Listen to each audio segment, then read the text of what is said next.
Garuda. Powerful, strong, but most of all, destructive.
Intensified.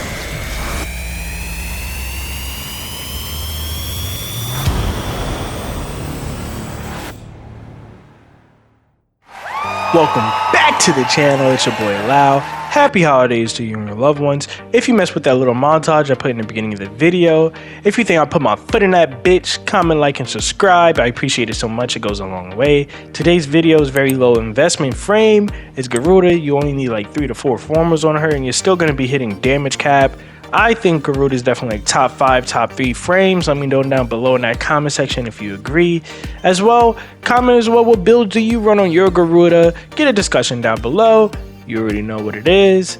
But without further ado, let's get into the passives and ability of Garuda. Garuda's passive consists of 2 parts. Damage is temporary increase for each kill that you get, stacking up to 100%. This also could go away if you stop killing. For the second part of the passive, if you unequip your melee weapon, you would equip Talons, which is an exalted weapon that you can actually mod.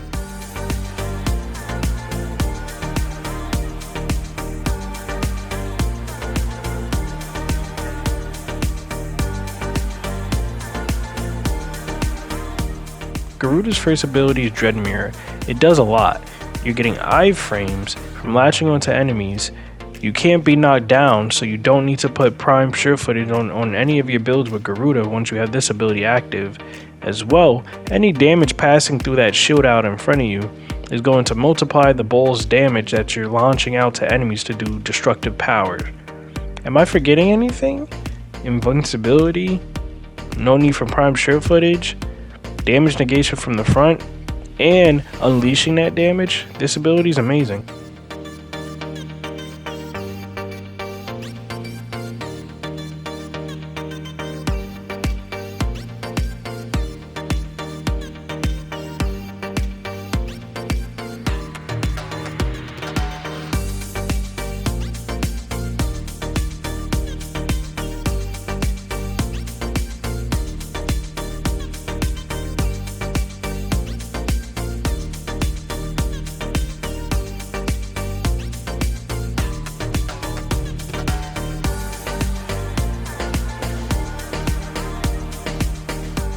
For the second ability, I have Assume Nourish over it. This is giving us the viral damage type to all sources of damage throughout the match. As well, we're getting an energy multiplier that is really synergistic with her third ability.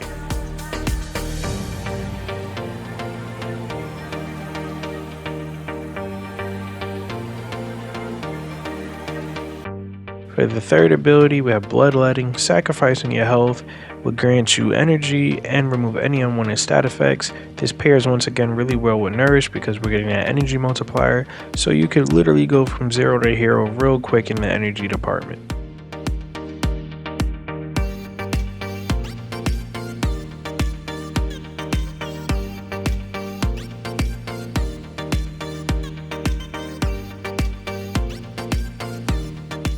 Seeking Talons is Garuda's last ability, setting out a bunch of slash procs to the enemies. This pairs well with Nourish because you're getting that viral damage and slash damage to the health. Really good synergy.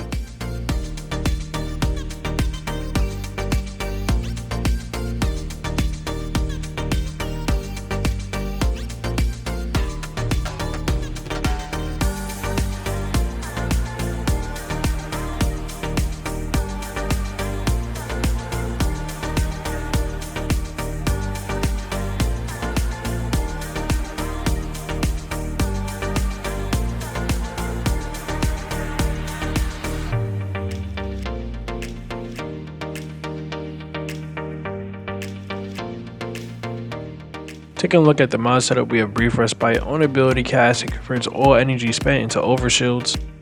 Power Drift for the ability strength, we don't need prime shift footage. Blind Rage for the strength minus efficiency. Archon Stretch is here for the range plus the energy gain. Transient Fortitude for more strength, don't really need duration. Bleeding Talons for that combo duration on the bleeds.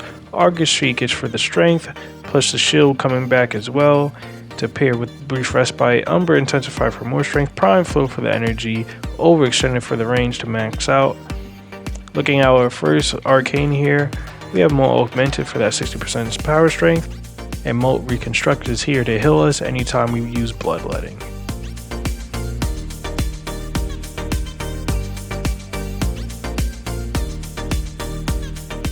Taking a look at our primary weapon, we have the Argonac here, unupgraded. You don't need to kit this out and mod it out, you just need the Amalgam mods on it. We have the Amalgam Serration for that sprint speed, and Amalgam Argonac Metal Auger to armor strip with our choice of dagger.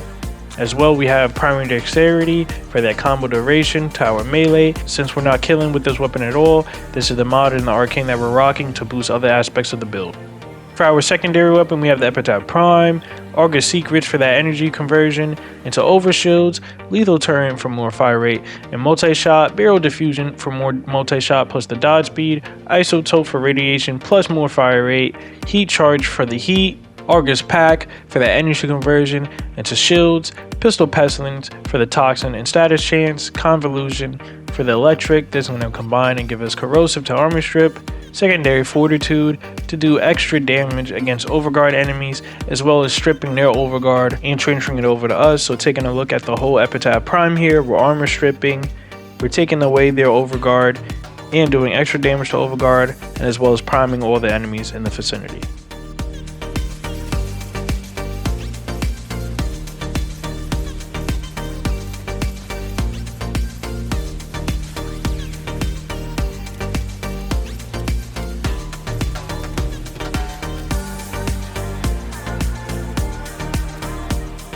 The route to that dagger is our melee of choice. The unique trait is going to be helping us with our survivability by giving us overshields. Now taking a look at the mod setup, we have a Bane mod for the faction that we will be fighting, Prime Fury for the attack speed, and I really do recommend Prime Reach because this is a dagger. It really doesn't have any range at all.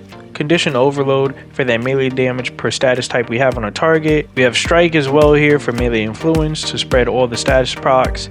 We also have Scourge here for that toxin and status chance. Galvanize Elementalist to increase our electric and gas procs, as well as Voltaic Edge for that heat and status chance making gas. Once again, Strike is going to be giving us electric, and with melee influence is going to be spreading that in a 20-minute radius for 18 seconds. This is also going to armor strip the room because we also have the Argonac and the Amalgam mod that's armor stripping for the dagger.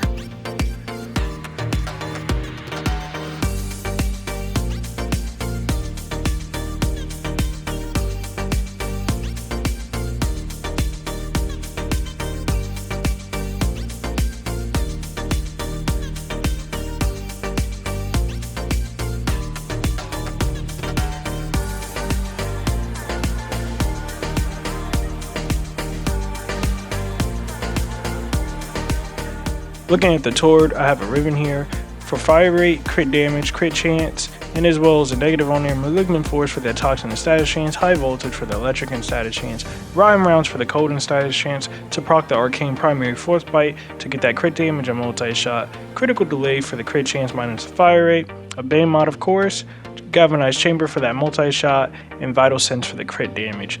We're not using hunter munitions because her fourth ability acts like hunter munitions, so we just take it off and slot in the bane mod.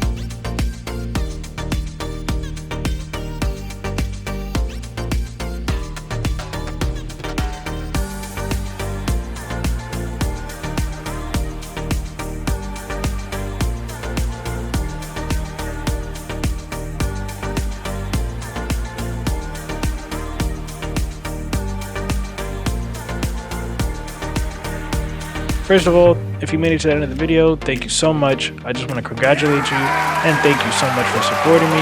As well, if you could drop a subscribe, like, and a comment, that would mean the world to me. Thank you for growing this channel ever so more and growing this community. Thank you for always sharing your advice and your builds. I appreciate it so much. But unfortunately, some bad news. The 1999 update had came out and it had nerfed Garuda in the slightest way. Her fourth ability is now animation locked, so nothing can help it. Not casting speed shards, natural talent, or power transference is making this animation go any faster. You have to sit there and go through the whole thing. But other than that, she's still powerful, she's still viable, and this build still works perfectly fine. I'm just gonna let this gameplay play out. But once again, thank you so much. It's been my pleasure. Thank you for supporting me. Thank you for liking the video. I'll catch you in the next one.